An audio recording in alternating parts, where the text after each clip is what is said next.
Okay, members, agus bugger me sinis, could you catch me Haganira infrastructure? We'll now move to the questions for the Minister of Infrastructure.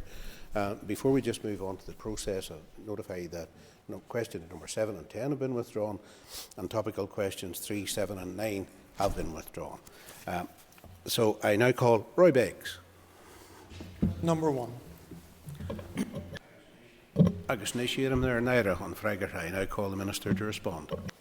Thank you, Mr Deputy Speaker. From Monday the 26th of July, the DVA reinstated normal vehicle test times, and this has increased capacity across the network of test centres.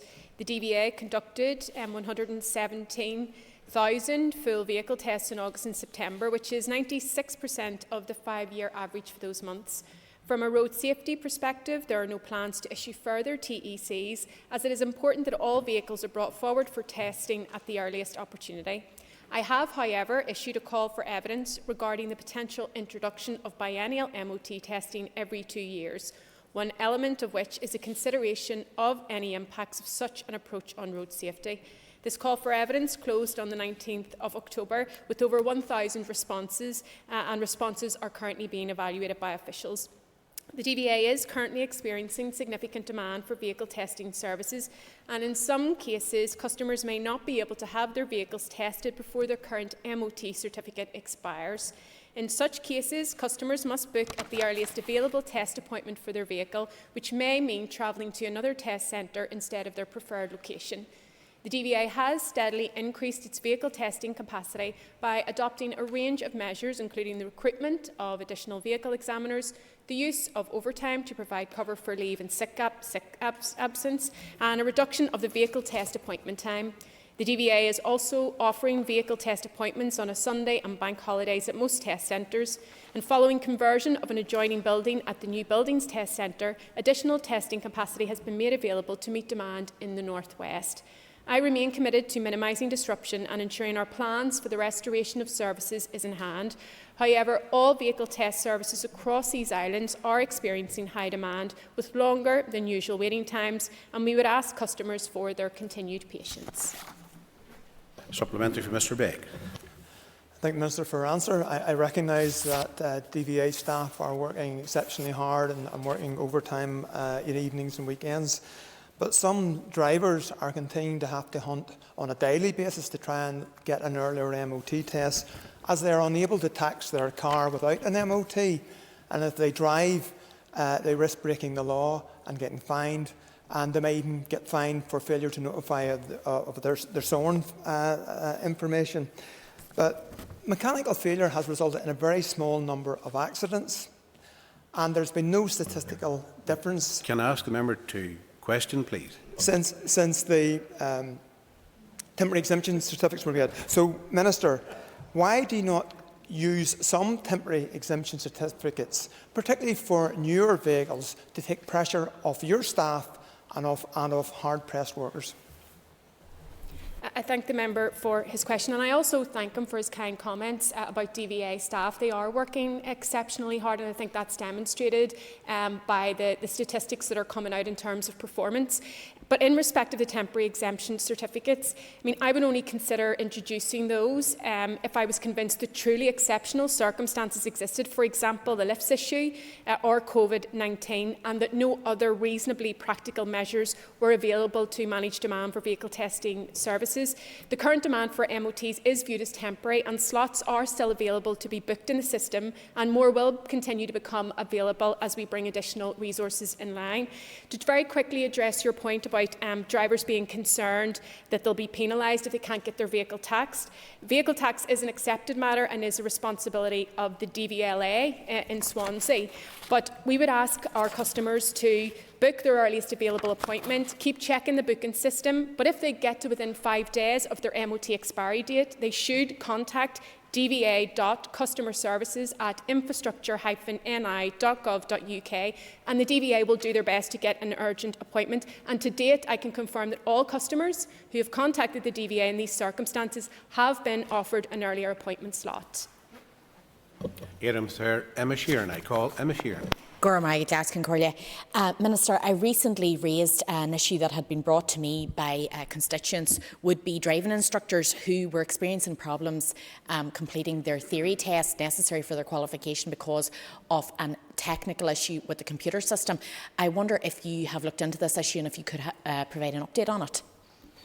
I thank the member for her question. My understanding is that the technical issue has been resolved, but what I will commit to do is to write to the Minister to ensure that we're able to provide her with the most up-to-date information in respect of the issue that she has raised. Hunter. Thank you, Mr Deputy Speaker, and I'd like to thank the Minister for her answers so far, and we welcome all the efforts from her department throughout this challenging time. And we heard recently at committee from ABI just on insurance, but can I ask the Minister to provide further assurance to drivers ahead of MOT on view of insurance companies and the PSNI? DVA officials have consulted with the PSNI and the Association of British Insurers to make them aware of the current position regarding MOT appointments. If motorists are unable to book an MOT appointment before their MOT expiry date but still need to use their vehicle, the PSNI has agreed not to penalise the driver of a vehicle whose MOT has expired so long as the vehicle is in a roadworthy and safe condition, the vehicle is properly insured and the driver can provide proof either in electronic or paper form that an MOT test appointment has been booked for the vehicle.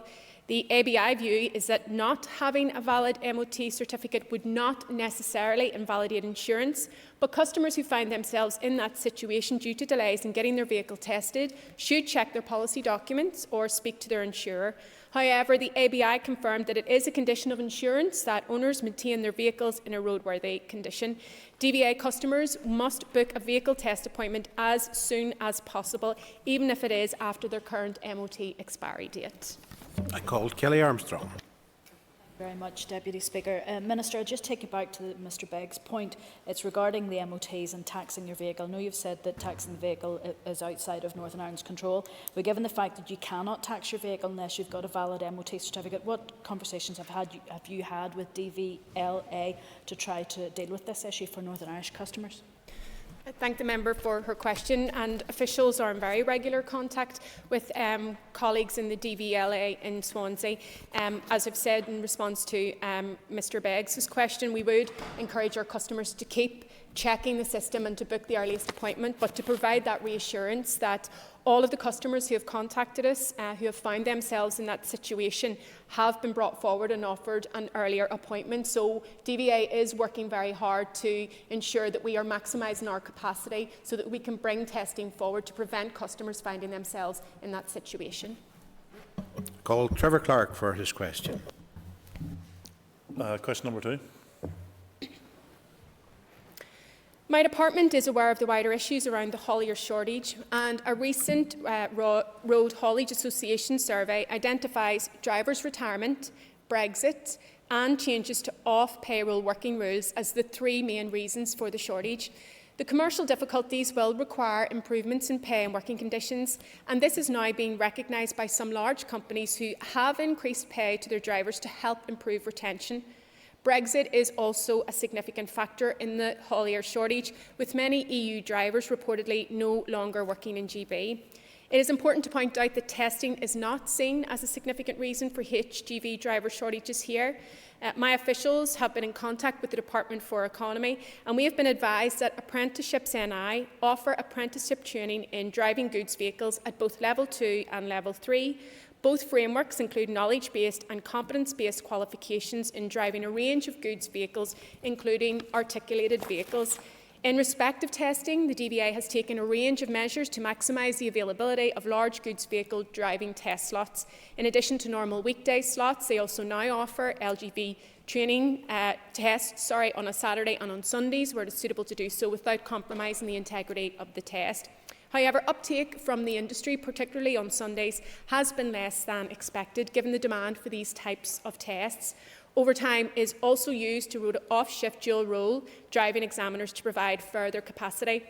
and DVA test centre managers frequently liaise directly with the LGV training schools to meet specific requirements and help address demands. In the first 5 full months since driving tests resumed on the 23rd of April, the DVA has conducted 1,626 LGV driving tests, which is 66% higher than the 5-year average for that period, demonstrating a clear commitment to providing increased testing capacity for the sector. Trevor Clark for supplementary. Can I thank the Minister for her answer? And Minister, you cited many reasons why you think there may have been impact. However, those same impacts are suffered in the rest of the UK. And over in the rest of the UK, they've considered mitigation for the test and relaxation. So why, Minister, are you refusing to bring in the same relaxations in terms of the testing regime here in Northern Ireland? I thank the member for his question, and he's right to identify that the difficulties being faced by the haulage industry are in GB, and that's largely because of Brexit and the other issues that I've identified. I'm aware of the changes that have been made. Unfortunately, we became aware of these changes when they were announced by the British government. But in our view, the testing is not a difficulty. We've been engaging directly with the sector representatives here in Northern Ireland on a number of the relaxations that the British government has brought forward, the cabotage one, for example, and it is a clear view of the haulage sector here that that would actually undermine the haulage industry locally. Of course, I will continue to keep all of these matters under review to do what we can to support the haulage industry. I call Steve Aiken. Mayor, thank the Minister for her remarks so far. Minister, the apprenticeship training support from the Department of Economy is focused on under 25-year-olds. Have you had the opportunity to talk to the Economy Minister to see how we can actually extend this out to beyond 25-year-olds? Because, as you're fully aware, one of the biggest problems with HGV licensing under 25 is the increased cost and difficulty of licensing and insurance costs. Have you had any conversations with the Minister of Economy about expanding that? And may I just put in a plug-in for the great Borough Council of Antrim and Newton Abbey Borough, who have been doing quite a lot of good work on this locally as well. The issue of the apprenticeships falls to the Department for Economy. I haven't raised the issue of extending that to further age groups with the Economy Minister directly, although our officials have been engaging in terms of what support that department and my own can continue to provide to the haulage industry. But I'm happy to raise this matter with the Economy Minister following today's question session. Earmark Cathal Boylan for your case. I call Cathal Boylan.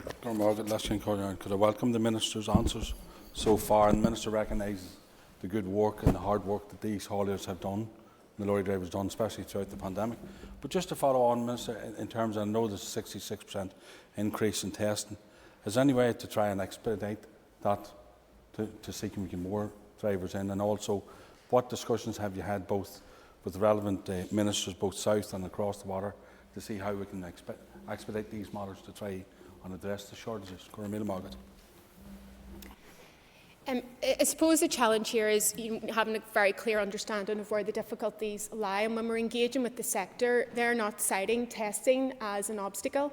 What they're saying in their view and their experience on the ground is that it's to do with retirement, that it's to do with payroll terms and conditions, and it's to do with Brexit also. Of course, when it comes to testing, I'm really pleased that through the hard work of DVA, we're carrying out 66% more testing than the 5-year average. That's record high numbers of testing, and we will continue to keep that situation under review and continue to bring additional resources online. My officials work with their colleagues right across these islands on a range of issues, and we will continue to do so, because where we can provide solutions, we most certainly will. Earmark Jerry Carroll for your case. I call Jerry Carroll. Thank you, Minister. Would you agree with unions like Unite, who say that these issues are some 20 years in the making and primarily down to grueling conditions faced by workers who literally don't have a pot to pay in? And would your department agree with looking at the HGV driver manifesto that Unite have published to see about implementing its recommendations? I agree with the member that on the issues of terms and conditions, it has been an issue that's been around for quite some time and has been flagged by the industry. So when I took up post, I became aware, particularly through COVID, when we were working to support the haulage industry, about the challenges being faced by drivers, particularly female drivers, in trying to access facilities and services while on long journeys. And we did a piece of work that I was involved in trying to improve the conditions for drivers in terms of being able to access bathrooms rooms and washing facilities and so forth. I'm happy to take a closer look at the manifesto to see what we might be able to do, because I agree with him, you're in a much better place when government is working with a range of stakeholders in a genuine way, and of course one of our key partners there are our trade unions. Daniel McCrossan, Fáinne Ceist. I call Daniel McCrossan. Thank you, Mr Deputy Speaker, and I thank the Minister for the answers to the questions so far. Question 3, Minister. The West Tyrone constituency falls within both the Derry City and Strabane and Fermanagh and Omagh District Council areas. There has been infrastructure in this area by many parts of my department, such as Roads and Rivers, and indeed our arm's length bodies, Northern Ireland Water and TransLink. The Western Divisional Roads Manager met with both councils early in the summer this year to present details of proposed roads and active travel investment in these areas in 2021-22.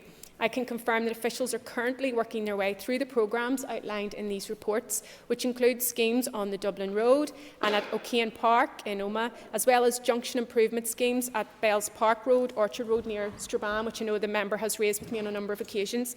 The most strategic road scheme in West Tyrone is, of course, the A5 Western Transport Corridor project. Following an interim report from the PAC on the public inquiry held during 2020, the Department is now working at pace on the publication of a new environmental statement addendum so that the public inquiry can then be reconvened as recommended by the PAC next year. Receipt of the PAC's final report from the inquiry will then allow a decision to be made in relation to this project. I can also confirm that, subject to the successful completion of the legislative procedures, it is hoped that a weight restriction will be introduced in Clady by the end of this year. The proposed order will prohibit vehicles exceeding 7.5 tonnes maximum gross weight from using the B85 Ernie Road in Clady from its junction with the B165 Bells Park Road to its junction with the Ernie Road. HGVs making local deliveries or travelling to and from local businesses will be exempt from the restriction.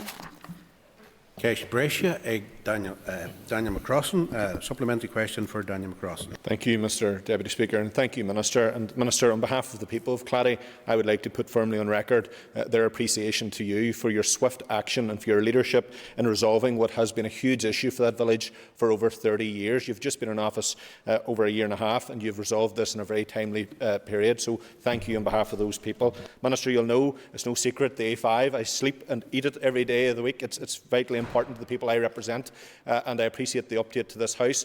Can you provide any timescale as to how quickly this can be brought back so that we can get some movement? And also, can you reaffirm your commitment as Minister to this vital project? Thank you, Minister. Thank the member for his questions and obviously for his comments as well. I met with the residents in Clady. I could see the difficulties. I went in person to see it for myself. The impact on road safety, but also the impact on the quality of life of people living in the street and the damage to their property. So I was pleased to be able to move that forward. The member never misses an opportunity to raise the A5, and I, of course, reaffirm my commitment to it. This is a strategic project that will better connect communities in the North West, but it will also enhance economic and employment opportunities for local people and, importantly, improve road safety. As I said, my officials are working at pace on the publication of a new environmental statement addendum so that the public inquiry can then be reconvened as recommended by the PAC next year. Of course, the timing of the PAC is out with my gift as Minister, but I'm sure, like all of us across this House, we're very keen to see this project progressed. Fáric Delargy, Fáinne Ceist. I call Fáric Delargy. I want to thank the Minister for answers so far, and as she's mentioned, the A5 is a vital piece of infrastructure for the entire North West. It's vital that we see a speedy outcome once the public inquiry recommences. So on that issue of funding, can the Minister confirm whether she's received any assurance from the Southern Government that it will honour its original commitment to finance half of the project? I thank the member for his question, and the Irish Government has reaffirmed its commitment to make a financial contribution, a new decade, new approach. Of course, the Shared Island Fund is there, and there's a very keen enthusiasm from the Taoiseach to be investing in all-island infrastructure as well. And then the National Development Plan was also recently announced there by the Irish Government, with significant amounts of funding being made available for infrastructure projects. I'm happy to continue to have that dialogue with the Irish Government, and I really wish that we could have those within the structures of the North-South Ministerial Council meetings, because it is a key project, it is a strategic project that will benefit communities and our economy north and south. Iramir Jamadolan Fanyakash. I call Jamadolan for a question. Question 4, please. As the member will be aware, I updated the House on the 19th of October that I had withdrawn the PAN on the 15th of October. The intention of the advice note was to provide clarity and certainty to have a positive impact on the planning system overall and our rural communities. It became clear, though, that it wasn't achieving that objective, and having listened carefully to and reflected on all the concerns expressed since it issued, I decided to withdraw the PAN in order to restore clarity to the situation. This gives me the opportunity to take stock of the concerns raised and undertake further engagement and analysis on this important policy area. This will include consideration of current and emerging issues, such as the emerging climate change bills and our green recovery from this pandemic. The Department already regularly engages with councils and other stakeholders to understand how the planning system is working and to assist with its effective and efficient operation. This will continue and will provide an opportunity to discuss planning policy for the countryside. I am committed to ensuring that strategic planning policy for development in the countryside remains fit for purpose going forward. Cash Brescia, Jamadolan. A supplementary question for Jamadolan. And I thank the Minister for her answer, and I welcome that the Minister ended up withdrawing the guidance following calls from my party and others to do so. It's vital now that the proper engagement with councils is committed to moving forward. And will the Minister look at other ways to improve rural planning? For example, will the Department explore allowing for a maximum of 3 houses on a gap site instead of 2, and also to allow farming families to get permission for a house every 5 years instead of 10? Thank you. I firmly believe that the SPPS does and should continue to provide opportunities for farming families, other rural dwellers and sustainable development in the countryside in general, striking a balance between supporting and sustaining rural communities and protecting the countryside from inappropriate development. Subject to acceptable proposals in appropriate locations, the SPPS offers considerable development opportunities for all people wishing to live in the countryside. It does this by providing for new dwellings in existing clusters, replacement dwellings, dwellings on farms, dwellings for non-agricultural business enterprises, infill dwellings, the conversion and reuse of non-residential buildings as dwellings, a dwelling to meet compelling personal or domestic circumstances, and social and affordable housing schemes. Planning statistics for single and replacement dwellings in the countryside demonstrate that there continues to be a relatively steady rate of approvals provided for under the extant policy provisions. Data for the period from the 1st of April 2015 to the 31st of March 2021 indicate that approximately 9,800 applications for single dwellings in the countryside were approved, along with 3,800 replacement dwellings, and this equates to approximately 2,260 approvals for such developments in the countryside per year. I call Andrew Muir. Thank you, Mr Deputy Speaker. SPSS and PPS 21 on the previous PAN, which was withdrawn, are key parts of our planning system. The Minister will be aware that there is a review of the 2011 Planning Act. Can the Minister give us an update on when the outcome of that will arrive? And will the Minister commit to this House to deal with the issue of statutory consultees and their delays in coming back, because it's inhibiting economic growth in Northern Ireland and having a planning system which is not fit for purpose? I thank the member for his question, and I know that officials briefed the Infrastructure Committee on the review of the Planning Act. There were a substantial number of responses to that review, a number in free-flow text, so it's taken officials time to try to work through all of those, and I would hope to be in receipt of a submission so that we can identify the best way forward. The purpose of the review is to look at what is working, what is not working, so that we can make a judgment around retaining or repealing or amending. But of course the member is right to highlight the issue around consultee response times, and I haven't shied away from that issue in saying that it is a difficulty. The Department has established a cross-departmental planning forum, the purpose of which is to work with all of the consultee response partners to ensure that we are getting much more efficient in terms of consultee response times. It does remain a challenge, but I have been meeting with my officials to make it clear that I want to see us maximising the capacity, particularly within my own department, so that we are able to respond to these in a timely fashion. Now, of course, the volume of applications, the complexity of the applications has increased as well, but our planning system is key to our economic development, and it's also key to tackling the climate crisis. So I'm keen that where we can, we are making significant improvements. Mark Durkin, I call Mark Durkin. I'll ask John Collier. I thank the Minister for her answers thus far and for her action and listening to rural communities on this issue of huge importance to them. Earlier this morning, in response to a statement from the Finance Minister, or in response to questions on that statement, the Minister made several allegations around parties stretching the truth and playing cynical party politics. Would the Minister agree with me that the political party behind the distribution of leaflets outside chapels and around rural communities on this issue isn't just engaging in petty party politics, it's also engaging in fake news and misleading rural communities? The member is correct, and I found it hugely disappointing that, having withdrawn the PAN on Sunday past, mass scorers in rural Armagh came out to find leaflets on their window screens that were factually incorrect, calling on me to take action that I had already taken because I was listening intently to people and was quick to respond. The public deserve better than that. They deserve the truth. And I think it is hugely disappointing, this pattern of fake news, because it's not about standing up for rural communities, it's about standing up for them and also telling the truth. And on this occasion, that clearly didn't happen. We won't have any remarks from the sedentary position, please, just if members have respect for others. I think you can briefly get Rosemary Barton. Yes. Question 5, Minister. The adoption of private streets is primarily a developer-led process. It is the developer's responsibility to construct road infrastructure to the required standards, and my department then adopts it into the public road network. Since 2015, my department has adopted 1,856 bonded streets and released bonds valued at around £88 million. Enforcement action has also been taken at 140 sites. The majority of developers do act responsibly and progress their development's infrastructure for adoption without the need for intervention by my department or Northern Ireland Water.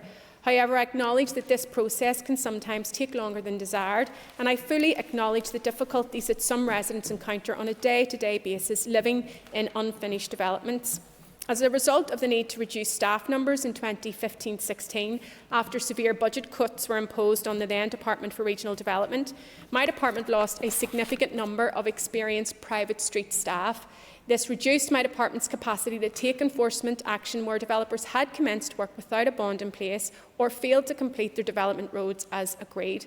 While it is not possible under current resource budgets to increase private street staff numbers, my department continues to liaise successfully with developers and adopt a considerable number of new developments each year. This includes progressing a significant number of older sites impacted by the property crash in 2007.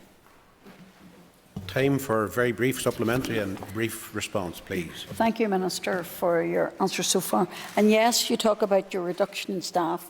But Minister, this is not good enough, particularly where homes have not been adopted, our streets not adopted for over 15 years. So what plans do you have to meet the needs of the home owners still waiting to have their footpaths adopted and roads completed and bins collected? I agree that this is a difficult issue, and 10 years ago, in 2011, there was an assessment carried out then of the costs involved in adopting the unadopted network, and it was some £300 million.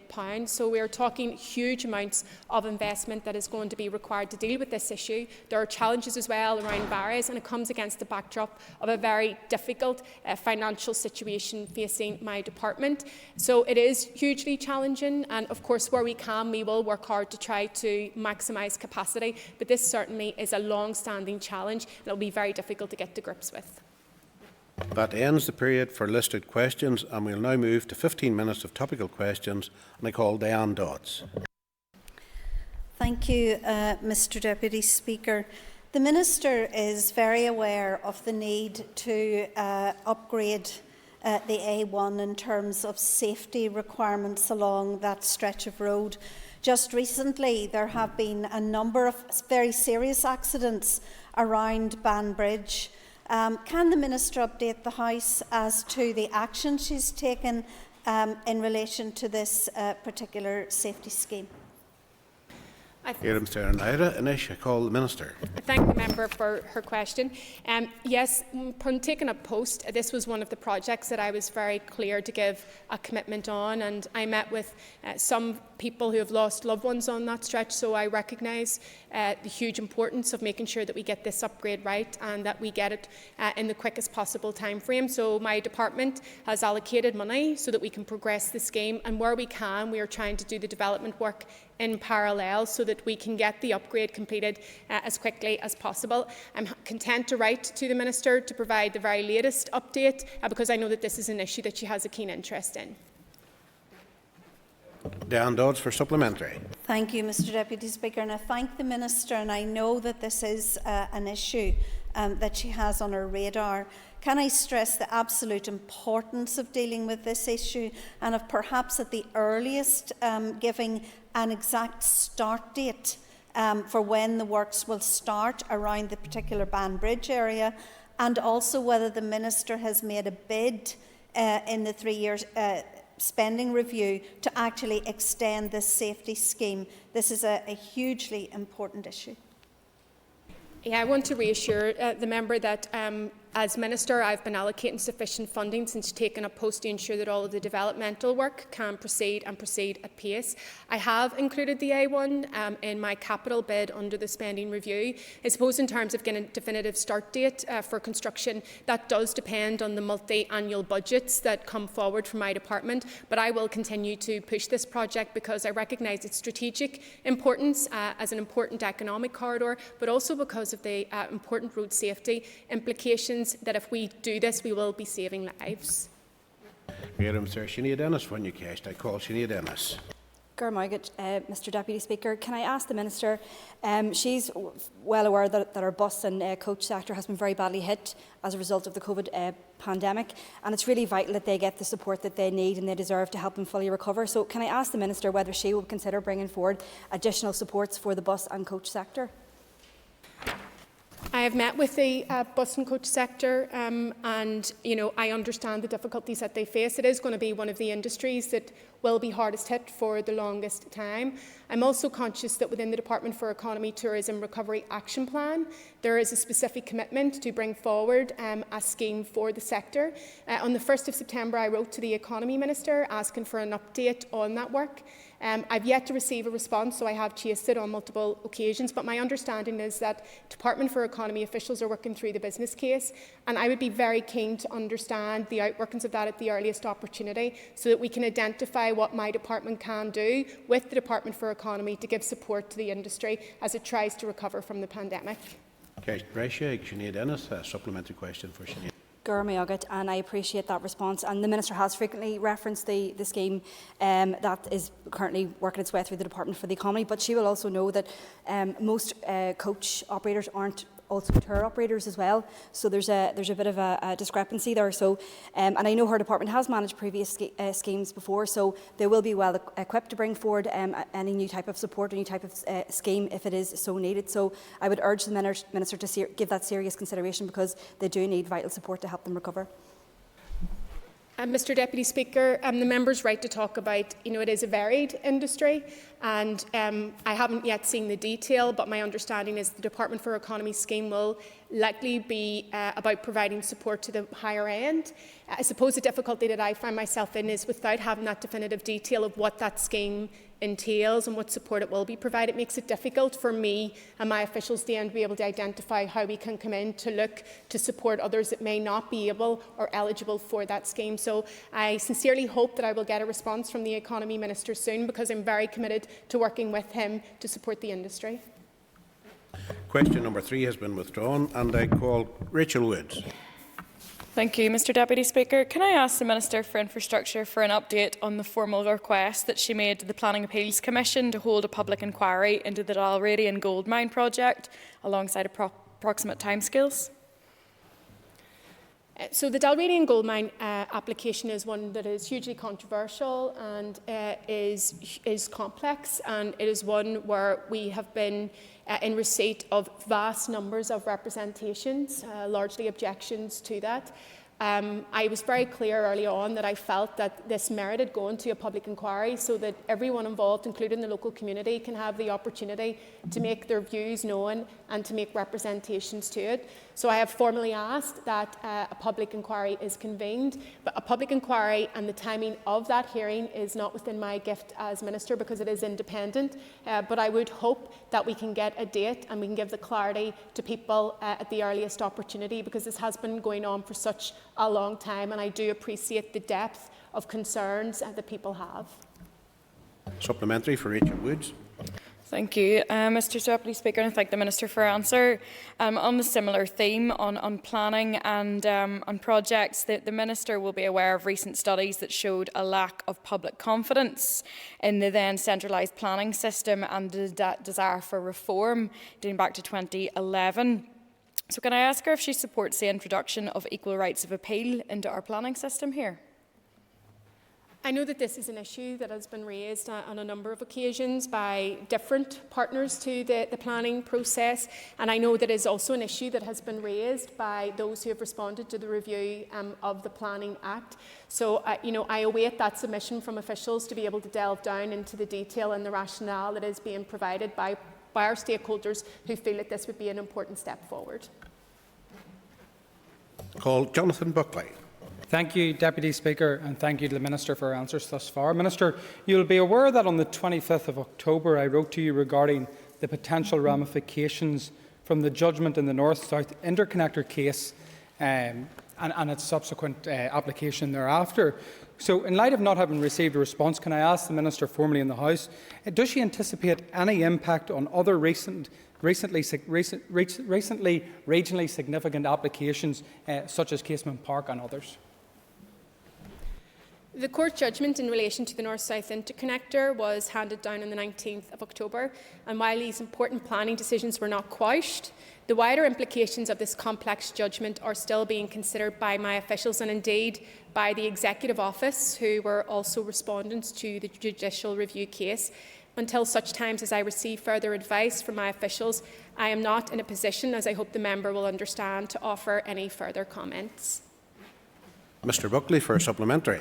Thank you, Deputy Speaker. And the judgment itself, when referring to the Executive Committee Functions Act 2020, said that the Infrastructure Minister did not act in accordance with the provisions of Section 2.4 of the Ministerial Code by failing to refer the significant and/or controversial decision on relevant planning applications to the Executive Committee to be considered for discussion and agreement. So, for clarity, did the Minister ask for the Ministerial Code to be amended at any point prior to my letter of the 25th of October?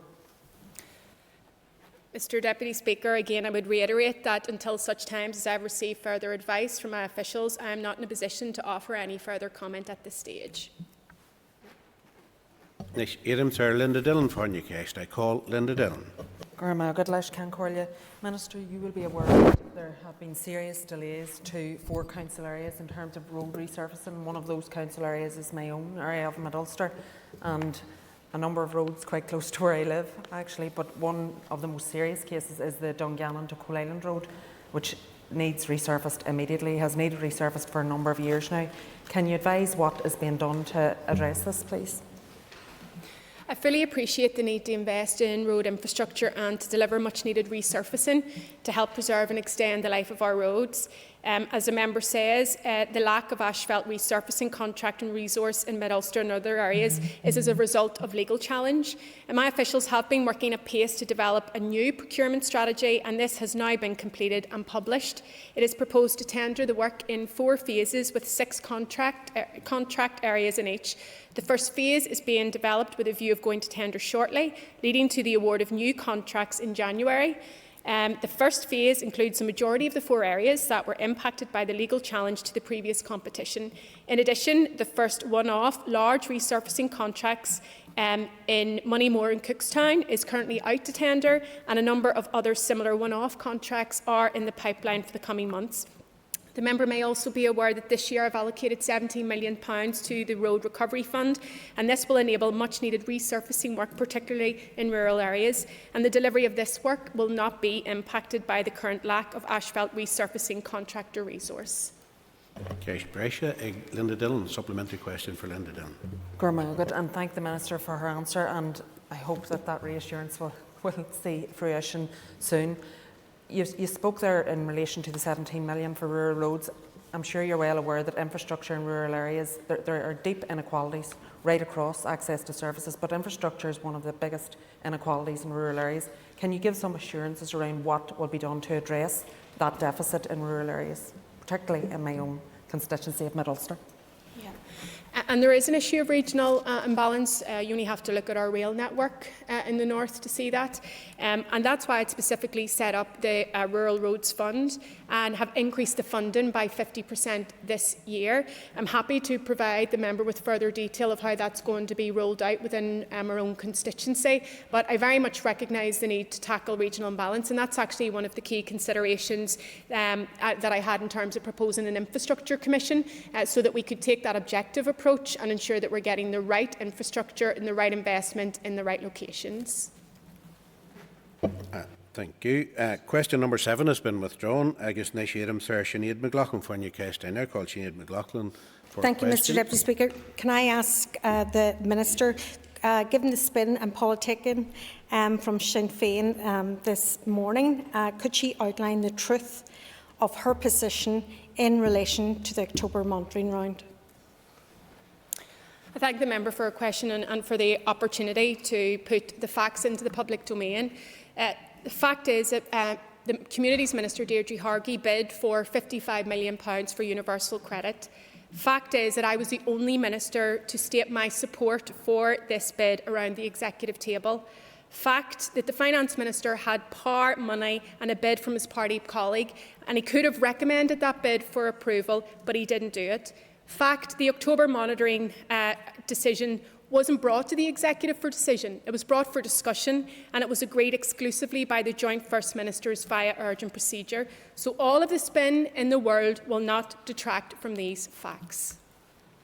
Ceist Brescia, Sinead McLaughlin. Supplementary question for Sinead McLaughlin. Does the Minister agree with me that it is totally wrong that a government minister would come to this House and peddle repeatedly falsehoods and spin? It's punishing the people that are most vulnerable. They do not deserve this, and they deserve the truth. The reality is that so many low-income households are facing into a hugely difficult winter. Rising costs of living, rising energy costs, and at the same time they're seeing a reduction in social welfare that they are reliant on. And £20 may not seem like a lot of money to many people, but it is a lifeline for people. Certainly I have seen it in my constituency. So I really hope that we can focus all of our efforts in ensuring that we're able to provide support to those families so that they aren't pushed further into poverty and pushed further into ill health as a result of the poverty that they're being forced to live in. Members, question number 9 is withdrawn, and question number 10, the member is unable to attend today. So if members just now take their ease, as that ends topical questions.